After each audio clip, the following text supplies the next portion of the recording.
Você concorda comigo ou como igreja que o Espírito Santo pode falar em nossos corações?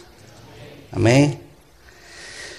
Então, estes dois textos, eles servem de base, porque se lermos cuidadosamente os escritos de Paulo, que são 13, se você olhar com forma bem detalhada, você vai encontrar 3 palavras que definem muito bem a vida cristã. Lembra que no primeiro texto nós já identificamos 2. Revelação e visão. E no segundo texto que nós lemos, nós identificamos a outra palavra, pleno conhecimento de Deus ou plenitude. Então, estas 3 palavras, de uma certa forma, elas definem o que significa um cristão. Primeiro, o que significa a revelação? Ou a natureza da revelação? Ela é o aspecto externo, objetivo. Na verdade, a revelação está ainda fora de nós. Nós precisamos sim da revelação. Mas logo após a revelação, nós vamos encontrar a visão. O que significa isto? A natureza da visão é no nosso subjetivo, no nosso íntimo. Eu era cego e agora vejo. Então, a natureza da revelação é um fato histórico. A natureza da visão é um fato subjetivo. E a plenitude, a natureza da plenitude é a riqueza, a suficiência de Cristo em mim e em você. A sua plenitude, aquilo que o apóstolo João diz, que dele recebemos graça sobre graça.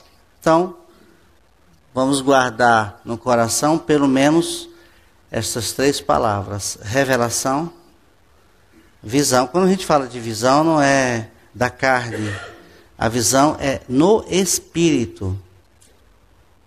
Aquilo que você vê lá no seu espírito. E nós vamos ver isso para frente. Quanto à natureza da revelação, vamos pegar um texto agora, conhecido por todos, que é em Atos, capítulo 9. É a experiência do apóstolo Paulo, quando ele seguia caminho para perseguir, ou estava perseguindo os cristãos. Nós podemos fazer a leitura do versículo 1 ao versículo 4, para nós identificarmos nesses textos a natureza da revelação, para onde ela vai nos conduzir.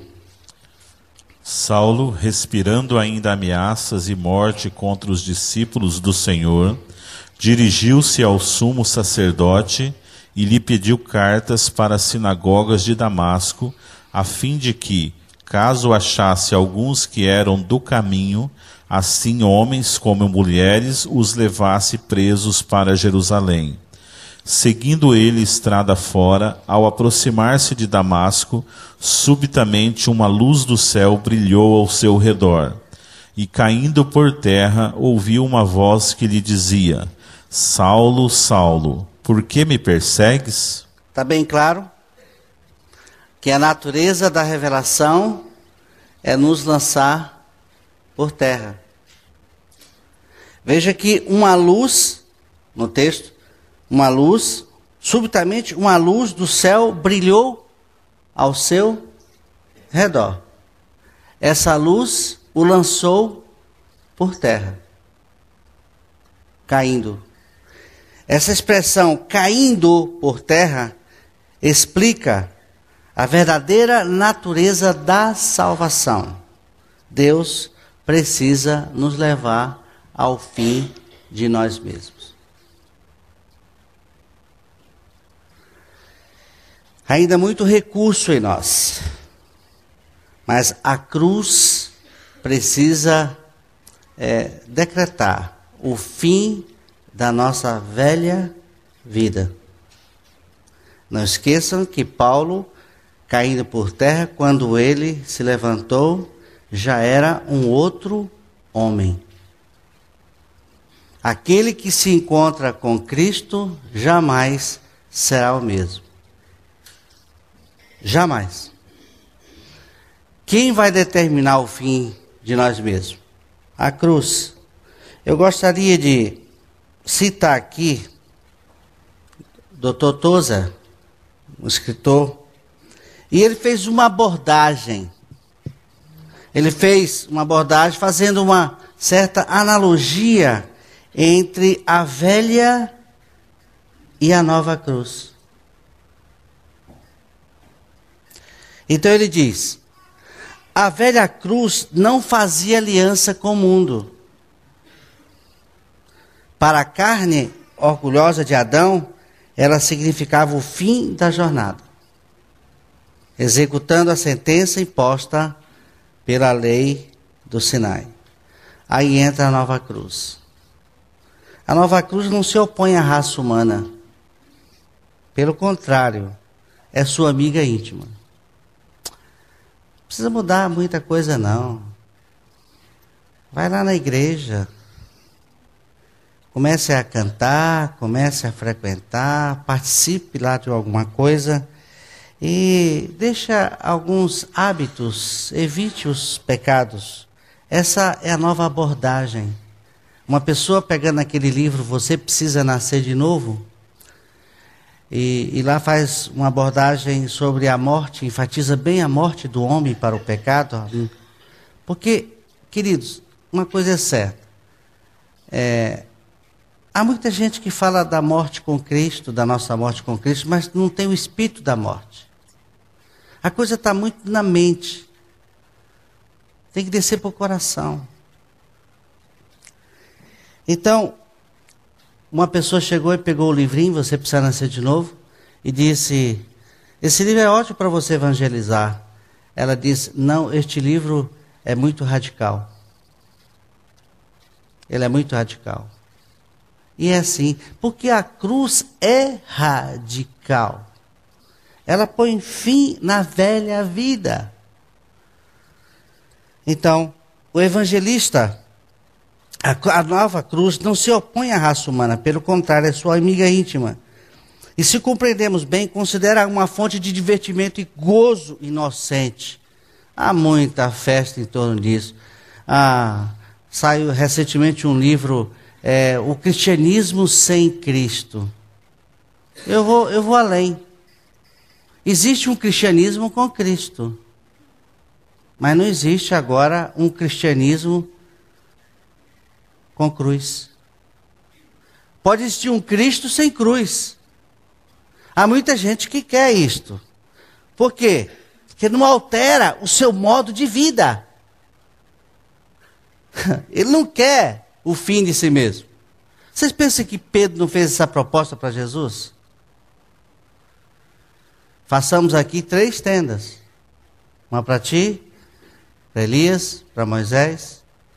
Que proposta é essa? Uma proposta indecente. O que ele propôs? O que Pedro propôs para Jesus? Um cristianismo sem cruz. Simplesmente isso. Ninguém admite, ninguém quer. Isso fere.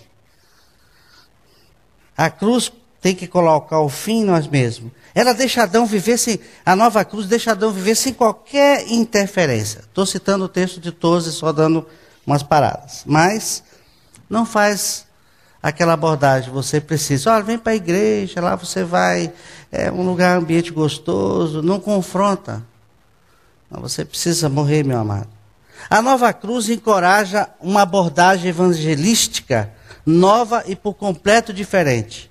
Quem está dizendo isso é o Tozer, ele continua dizendo. O evangelista não exige a renúncia da velha vida antes que a nova possa ser recebida. Ele não prega contraste, mas semelhanças. Busca a chave para o interesse do público. Ah, então aqui é interessante. Vocês estão vendo na mídia, na televisão. Tem pregador que enfatiza o lado da cura. E ele explora bem este lado da cura e o outro lado financeiro. Isso é combinado entre eles. Estes mercenários da televisão, que eu creio que 99%, talvez você encontre um que fale a verdade. Eu nunca achei. Eu fico vasculhando lá muitas vezes para ver se eu acho um pregador na televisão que fala a verdade. Não fala, mas está sempre mostrando interesse, porque é plateia, é importante. Mostrando que o cristianismo não faz exigências desagradáveis. Não, não é bem assim. Não é bem assim. Mas, pelo contrário, oferece a mesma coisa que o mundo, somente no plano superior. Aí, marcha para Jesus. Está todo mundo junto, milhões marchando para Jesus. É interessante. Não, é de mão dadas com todos. Não estou dizendo para você rejeitar, mas vai falar da cruz. A nova cruz não mata o pecador, redireciona, mas dá ali uma nova direção. Ela faz engrenar no modo de vida mais limpo e agradável, resguardando o seu respeito próprio. Não toque em mim. Por favor, eu sou um cristão. Não pise no meu calo. Não mexa comigo. É isso que nós estamos vendo. Hoje um cristianismo fragilizado, adoecido, cheio de vítimas. Cheio de vítimas. A mensagem de Cristo está sendo manipulada na direção da moda corrente a fim de torná-la aceitável. Porque pregar a verdade e ser rejeitado não é fácil. Mas a gente fica passando a mão, esfregando, massageando o ego. Não é bem assim. Não seja tão duro. Não fale dessa forma. Eu estou dizendo, pregar com amor, mas é verdade. Mas é um amor que seja firme. Quando você fala assim, vamos falar sobre o amor. É verdade, o amor nos constrange. Eu já disse isso no estudo passado. Como alguém chegou e fez essa abordagem. Deus me ama e isso me basta. Eu falei, para lá. O amor vai nos levar para algum lugar. Não nos basta. O amor por si só não salva. Exaltar o amor em detrimento da verdade? Não faça isso. Deus nos ama. É verdade, que essa é a base da nossa aceitação. Mas Ele nos amou tanto que Ele precisa nos matar. Eu quero dizer mais uma vez para vocês, continuo dizendo, se você não morrer, você não tem parte com Deus. Você pode ser um religioso, um batista, um metodista, um católico, um espírita, sei lá quem for, tentando ser aceito por Deus, se você não morrer. E se a sua mensagem não tem a cruz como base, é perigoso. A mensagem da cruz, a velha cruz, no entanto, é o símbolo da morte. Tudo isso é o Tozer. Ela representa o fim repentino e violento de um ser humano. Como uma moça chegou para mim e disse, bem, eu nasci de novo, mas eu continuo, a eterna Gabriela, eu nasci assim, a Gabriela. Aí um dia a mãe dela disse assim, Humberto, ela disse que morreu com Cristo, mas aqui em casa é um perigo doido.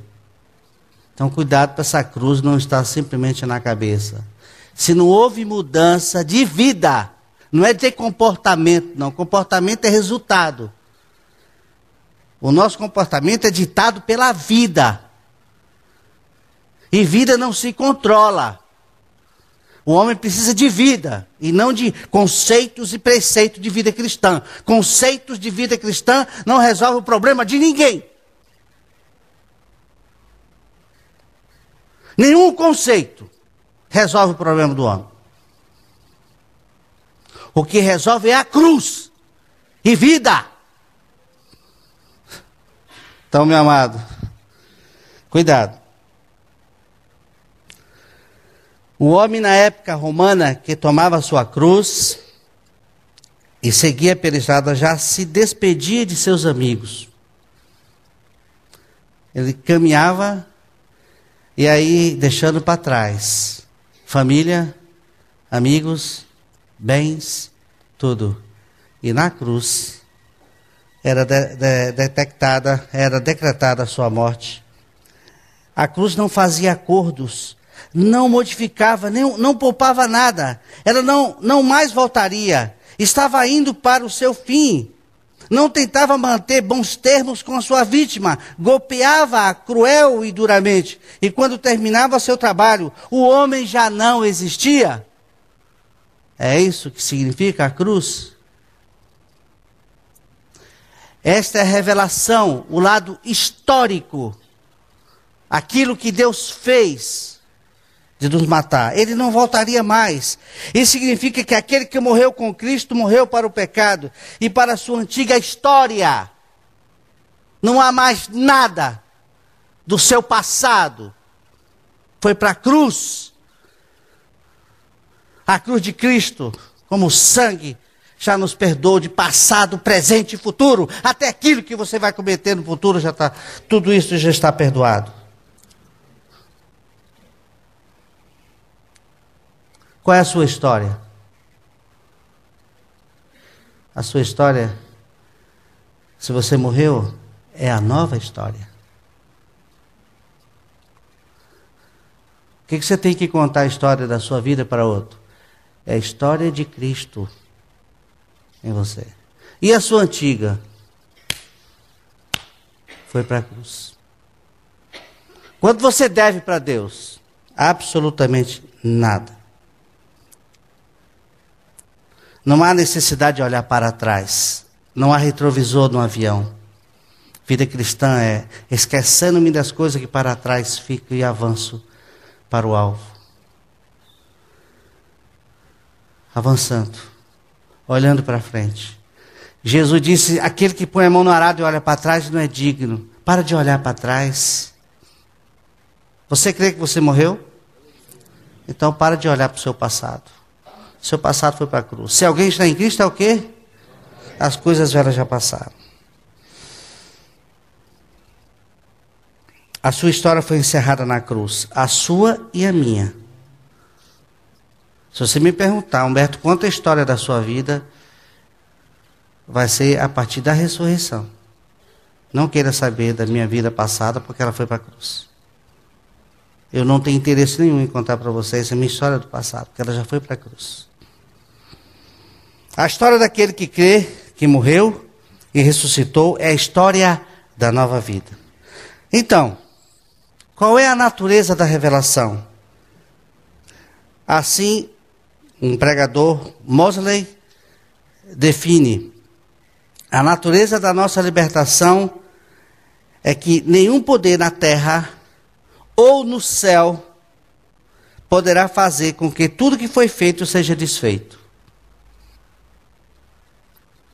Não há mais. Não tem retorno. A ponte caiu. Se você nasceu de novo, não tem como desnascer. Agora o seu caminho é esse novo caminho da nova vida. A única alteração imaginável e concebível é que tal fato, o pecado, agora é como se nunca tivesse existido ou praticado. Que todos os seus efeitos maléficos foram obliterados e destruídos, que o pecado foi anulado pela expiação. É como se você estivesse voltando para o jardim do Éden antes do pecado. Essa é a obra da expiação. Isso é o que Jesus Cristo fez por mim e por você. Essa é a revelação das Escrituras. É a revelação de nos lançar por terra. A sua existência acaba na cruz e na ressurreição. Então, A natureza dessa revelação é que o velho homem foi crucificado. Foi crucificado. E uma nova vida começou a ser escrita em nós. E essa vida que começou a ser escrita em nós é a vida da ressurreição. Numa linguagem que você pode considerar poética, mas lá em Cantares, capítulo 2.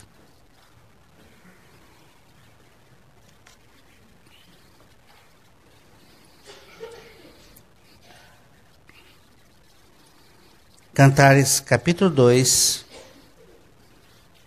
versículo 8. Esse livro é lindo quando você o lê na visão da pessoa de Cristo. Vocês sabiam que em Cantares você pode ver Cristo? Por quê? Examinar as Escrituras, porque delas vocês vão encontrar o quê? A vida eterna. Cantares faz parte das Escrituras? Então você vai encontrar em Cantares a pessoa de Cristo. É muito lindo Cantares. É a revelação da intimidade. É o convite do rei. Ele nos convida para a sua intimidade. O rei me introduziu nas suas recâmeras. Nas casas orientais sempre tinha um quarto onde se guardava o tesouro. É isso que significa. Se você nasceu de novo, se Cristo é a sua vida, aí dentro do seu espírito tem um tesouro. Esse tesouro nada mais é do que a pessoa do Senhor Jesus Cristo. É Ele. É o convite para passearmos nos jardins de Cantares. Lá temos 5 jardins. Jesus foi crucificado no jardim. Por que ele foi crucificado no jardim? Porque no jardim nós pecamos. E ele se identificou. Até geograficamente ele vai lá no jardim para nos atrair. Por quê? Porque é no jardim que nós vamos andar com ele. Jardim fechado és tu, minha irmã. É um jardim de comunhão entre você e Cristo. Intimidade. Um relacionamento. E ele faz esse convite. E ele até diz para a noiva, olha, o inverno passou. Agora surgem as flores, o outono. Está aí a primavera cheia de flores e o outono cheio de frutos. Vem, passou o inverno. E às vezes a gente fica no inverno a vida inteira lamentando as coisas, lamentando o passado, as feridas, porque eu fui ferido, e nunca avançamos para uma vida além da morte, uma vida de ressurreição, uma vida ascendente, uma vida de vitória, que é na pessoa do Senhor Jesus Cristo. Cantares 2:8, pode ler. Ouço a voz do meu amado, ei-lo aí galgando os montes, pulando sobre os outeiros. Esta é a linguagem do Velho Testamento de Cantares, mostrando a ressurreição. A vida de ressurreição é uma vida, escute, galgar e pular. Nos fala da vida da ressurreição. Na Bíblia, montes e outeiros sempre nos falam de obstáculos e de sofrimento. Como saltar tudo isto? Como andar? Só a vida de ressurreição. Só nele podemos galgar. Só nele podemos pular. Só pela vida da ressurreição. Uma vida nova. Podemos galgar e pular os montes. E ali galgando. Observe que ao vir ele vem galgando e pulando. É como se os seus pés não tocassem os montes e os outeiros. Ao mover-se desta maneira, observamos que todos os montes e outeiros ficam por debaixo. Isso nos fala da vida de ressurreição. Aqui está a subjetividade. Nós morremos com Cristo, lado objetivo do fato. Aí o Espírito Santo traz essa verdade para dentro de mim, dentro de você. E a vida de ressurreição nos traz a segunda palavra, a visão. Agora eu vejo. Agora não mais eu, mais Cristo. Agora você não precisa ficar mais olhando o seu passado. Aqui está a segunda natureza da salvação, a palavra visão. A natureza da visão, a natureza da salvação é nos levar ao fim de nós mesmos. É decretar o seu fim e o meu fim. A cruz de Cristo não faz acordos com ninguém, nem com você. Você pode ser um bom batista, mas se você não nascer de novo, se você não crer na sua morte com Cristo, você vai para o inferno.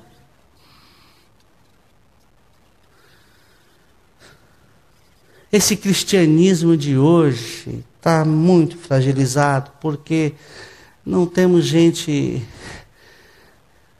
crendo nisto. A visão está ligada à vida de ressurreição. Galgar os montes, pular, é a vida. Mas, Humberto, nós temos problemas, é verdade. O que significa outeiros e montes? Problemas, dificuldades. Quem que não tem dificuldade deste mundo? Quem que não passa por crise? E a igreja vai passar por uma crise. Prepara-te. Vocês estão pensando que a coisa não vai esquentar daqui para frente? Agora, se você tem a vida de ressurreição, você vai poder galgar e pular os montes. Sem cruz não há ressurreição. E sem ressurreição não há visão. Precisamos de uma experiência de morte e ressurreição para ganharmos visão. Eu estou voltando aqui para essa palavra visão. Quando você tem a revelação da sua morte com Cristo, quando o Espírito Santo revela no seu coração a sua morte com Cristo, essa revelação te lança por terra, é o fim de você mesmo, é o meu fim, é o nosso fim, e a vida de ressurreição então brota. Aí eu posso dizer, você pode dizer, agora eu vejo, agora eu enxergo. O que você enxerga? Eu vejo Cristo. Aonde?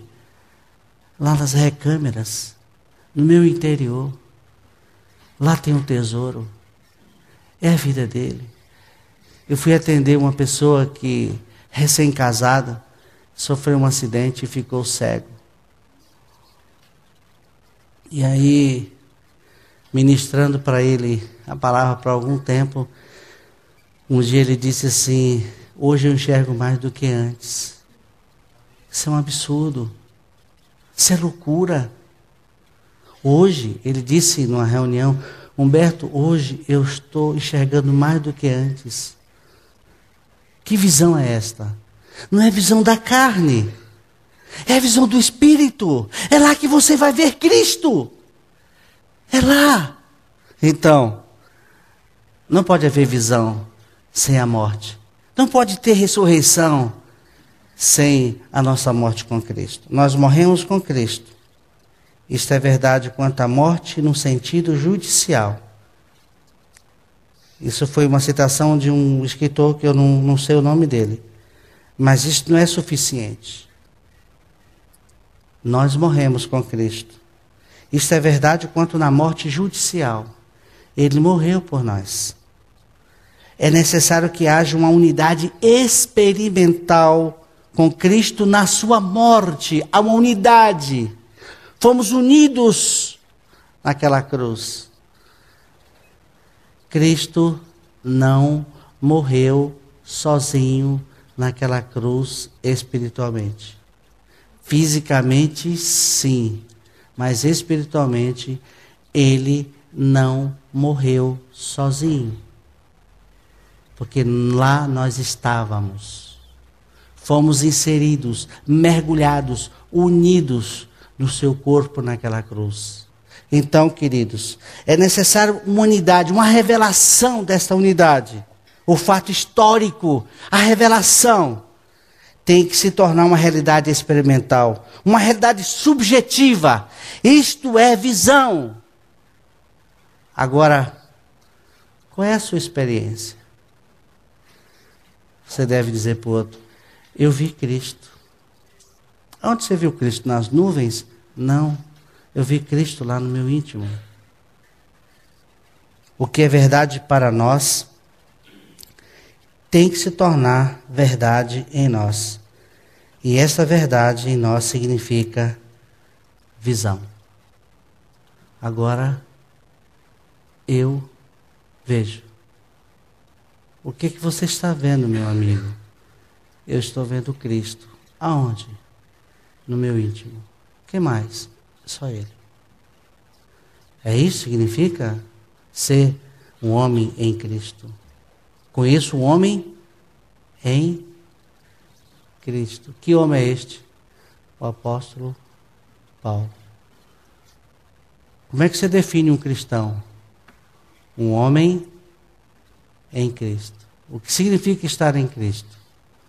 Significa uma unidade experimental no seu corpo.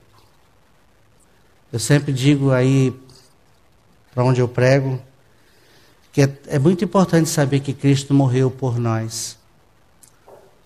Mas isso não salva. O que salva é eu morri com Ele. E a minha pergunta para você: você tem certeza da sua morte com Cristo? Não durma de touca. Não durma de touca. Se você não tem certeza da sua morte com Cristo, você não pode vê-lo. Você não tem visão.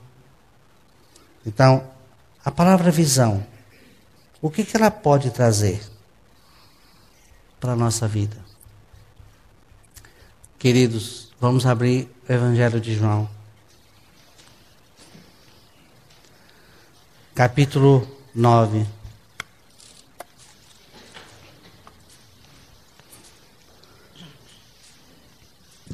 Aquele que recebe a visão, aquele que nasceu de novo, aquele que viu Cristo no seu íntimo. A palavra ver, ela está muito ligada à palavra crer. Se você viu Cristo no seu íntimo, e se você pode vê-lo no seu íntimo, a pessoa de Cristo, você pode tocar nele, você pode abraçá-lo. Você pode declarar o seu amor por Ele. Jesus, eu te amo, Jesus. Você vai vê-lo. É uma visão no nosso espírito. E a Bíblia diz que aquele que não vê, o meu povo, aquele que não tem visão padece. E há muita gente, até mesmo com a palavra da cruz na cabeça, mas não enxerga, não tem visão, porque não ressuscitou. Então, morte com Cristo, ressurreição e a visão. Lá, nós vamos ver a história deste homem que foi curado cego de nascença. Capítulo 9, versículo 1 e 2. Caminhando Jesus viu um homem cego de nascença, e os seus discípulos perguntaram: Mestre, quem pecou, este ou seus pais, para que nascesse cego? Essa abordagem é interessante também. Há muita gente culpando até mesmo os pais pela sua desgraça. Quem pecou para que este nascesse cego? Jesus não deu trela para essa conversa furada. Porque o problema do homem é um só, é o pecado. E o resto é consequência. A doutora Tana Diner, uma escritora americana, ela disse que foi criada nos Estados Unidos uma geração de vítimas.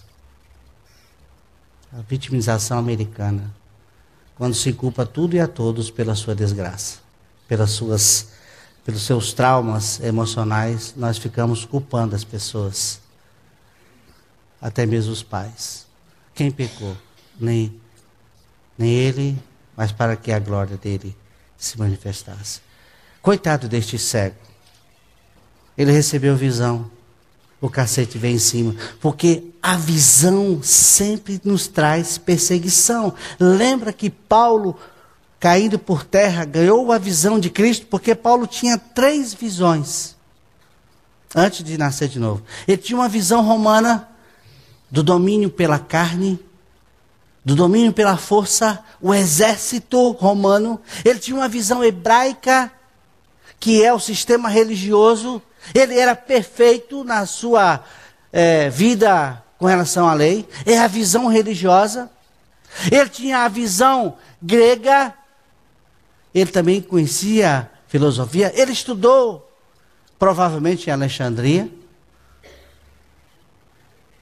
Então Paulo tinha 3 visões: a visão grega, a busca pelo desconhecido, o que sou, de onde viemos, o que somos, para onde iremos. Paulo tinha isto, a visão grega, a visão romana da força e a visão hebraica da religião. Quando ele foi lançado por terra, Paulo levantou com uma só visão. Que visão foi esta? A visão celestial.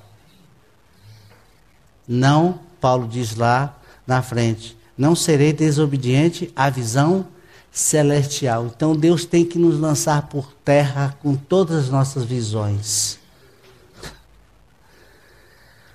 Com todos os nossos recursos. E levantarmos do pó da terra com uma só visão. Cristo, a esperança da glória. Somente Ele e mais ninguém. E mais ninguém.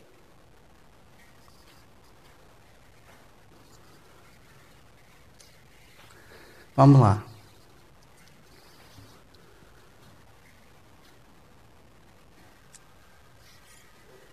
A religião, ela surgiu a partir de quando? Você sabe, não? Quando foi que a religião, o conceito de religião surgiu? Foi quando Adão caiu, correto? Não é isso? Você sabe disso, não? Que quando Adão caiu, o que ele fez? Ele elaborou um sistema religioso, fazendo para si folha de figueira. Ali é o sistema religioso, correto? Estão comigo? Então, por favor, segura que eu vou falar aqui para vocês. O sistema religioso está fundamentado aonde? Numa mente caída. Correto? Certo? Que a religião, ela tem origem numa mente caída. Ok?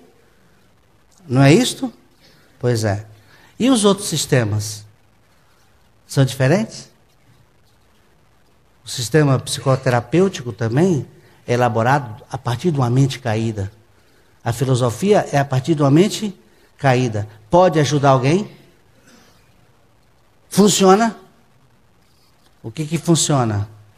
É morte com Cristo e ressurreição. É ganharmos a visão da pessoa de Cristo. Agora, queridos, esse cego levou pancada. 9:25.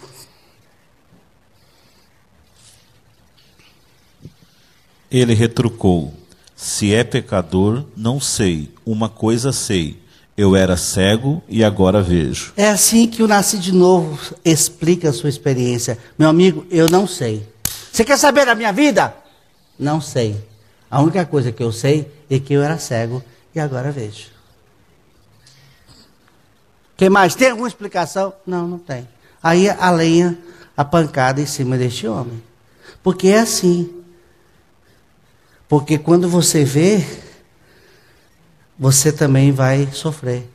Porque a visão traz sofrimento e perseguição dentro das nossas igrejas. Se você tem a visão da pessoa de Cristo, com certeza você é até mal visto em qualquer lugar. Dentro da igreja, fora da igreja. Você passa a ter uma vida assim como eles fizeram com o cego de nascença. Leia o 9:18. Não acreditaram os judeus que ele fora cego e que agora via, enquanto não lhe chamaram os pais. Tem que te chamar. Aí um bando de gente para dizer, não, mas o que aconteceu com este homem? Não, isso aqui não pode acontecer, isso não existe. Isso não existe. Aí, é engraçado, é interessante, lê o versículo 34. Mas eles retrucaram: tu és nascido todo em pecado e nos ensina a nós? E o expulsaram. Os religiosos, Os religiosos não suportam aqueles que enxergam.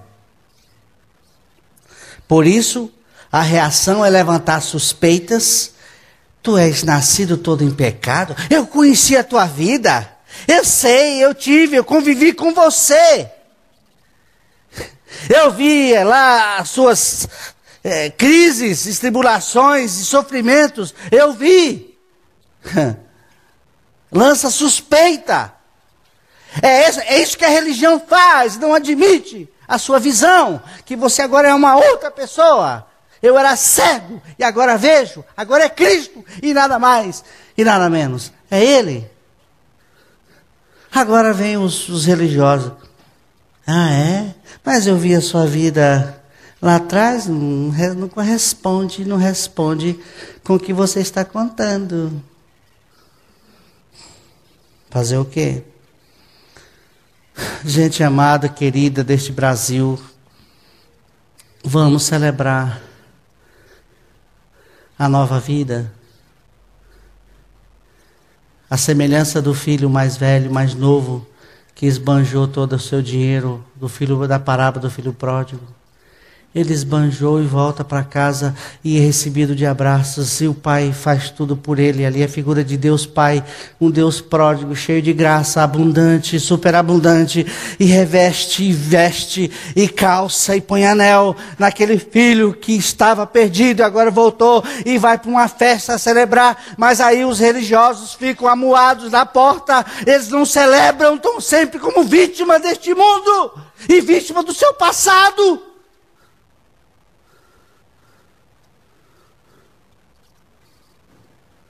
E não celebra.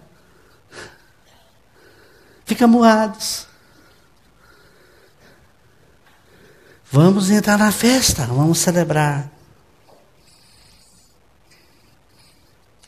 Aquele que recebeu a visão da pessoa de Cristo, em toda a sua suficiência, receberá nesta vida todo tipo de perseguição. Será perseguido aqui, ali, vão levantar suspeitas, vão dizer coisas, vão inventar coisas, e assim vai. É gente falando mal, é criticando, mas como alguém chegou para mim e disse, Humberto, tem uma pessoa que está te costurando aí, falando mal de você, até mesmo em reuniões ditas cristãs.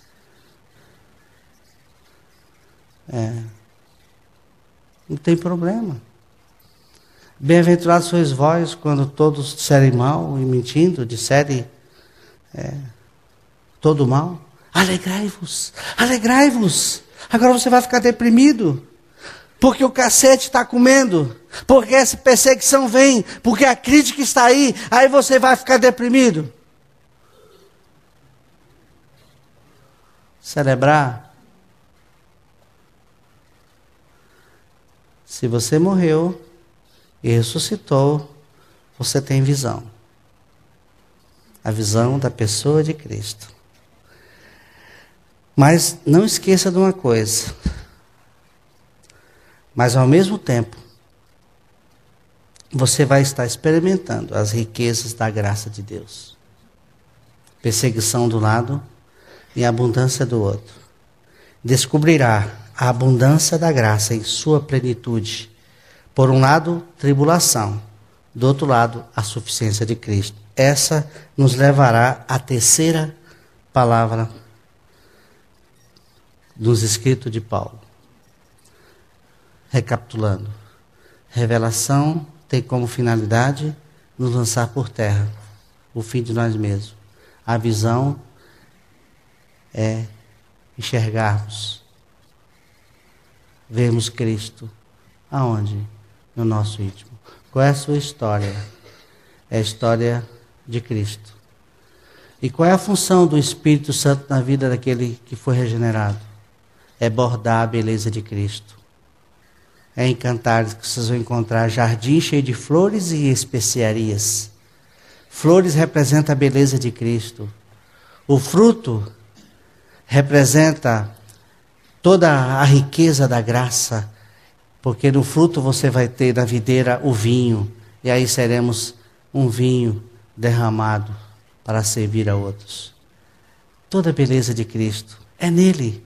As especiarias, os perfumes, o cheiro que exalava daquelas flores, da hena, do nardo, que Maria quebrou aquele nardo, foi preciso quebrar para que houvesse a manifestação daquele perfume, e Deus nos quebra, Deus tem que nos moer, para que a beleza, o perfume de Cristo exale no nosso dia a dia. Mas vocês estão pensando que isso não tem aí a companhia de tribulações e perseguições, e disse-me-disse de críticas? Mas você nunca deixe olhar para a circunstância, mas olhando para o autor e consumador da nossa fé. Não pare a sua vida. Olhe para frente. Ele é o autor e consumador da nossa fé. Revelação nos leva ao fim de nós mesmos. Visão nos leva a Cristo, a ver a pessoa dele. E plenitude significa ele é suficiente na minha vida. É neste ponto que ele descobrirá a total suficiência de Cristo. Ele descobrirá que em Cristo encontrará tudo o que necessita para viver uma vida significativa ou não. Aonde você vai encontrar uma vida significativa? Aonde, meu querido? Me mostra, eu vou junto com você. Só em Jesus. É só em Cristo que nós vamos encontrar toda a suficiência para tudo. A suficiência de que morremos com Ele, ressuscitamos, estamos assentados nos lugares celestiais em pleno descanso. Ele é a nossa vida. Não tente viver um cristianismo sem Cristo, e não tente viver Cristo sem a cruz. Não existe remédio para o homem fora da cruz de Cristo. Não há nenhum sistema neste mundo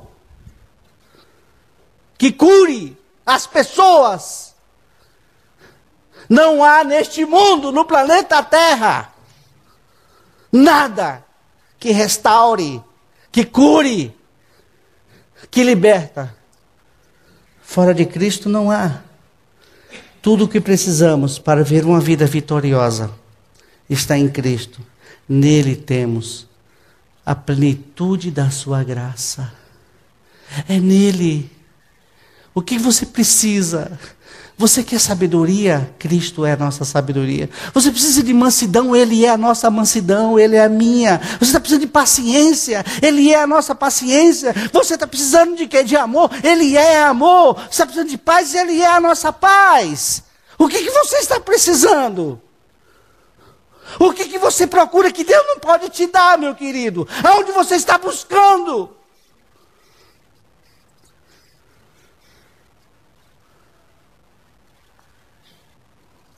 Tudo está em Cristo. Onde você está procurando? Me diga.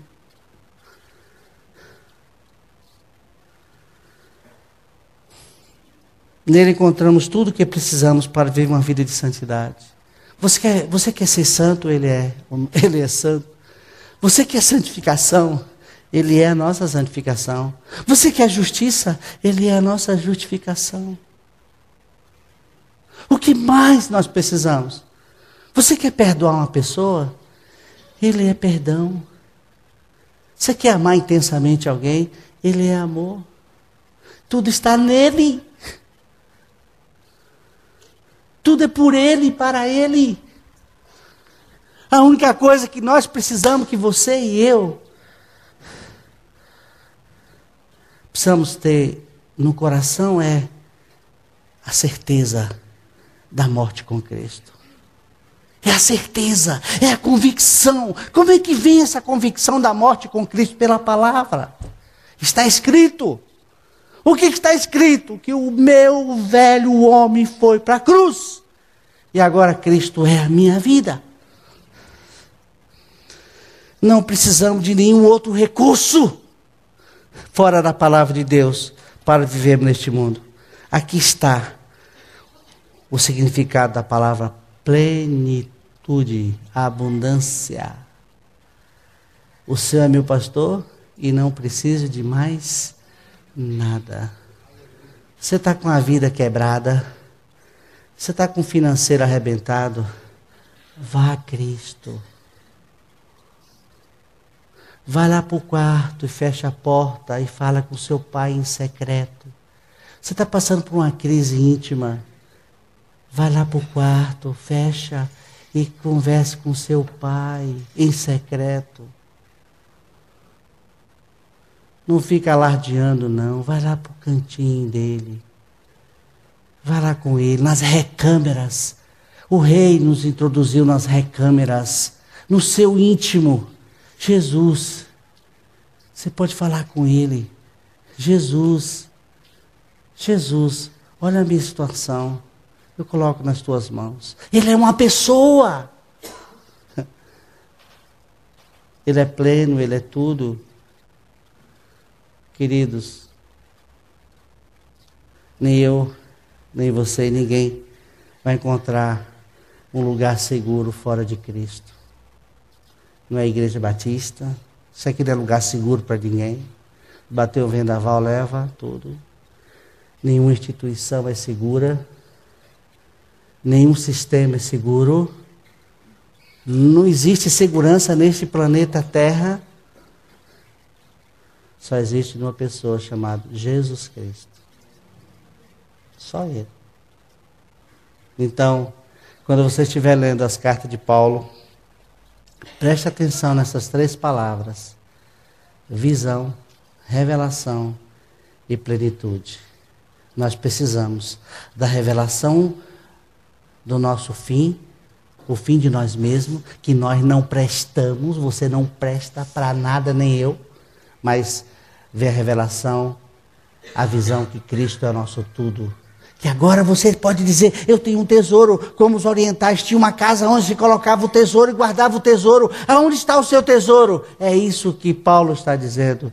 Nós somos um vaso de barro onde tem o tesouro. Que tesouro é este? É Cristo. Para onde você está indo? Ele me leva. O que você vai fazer?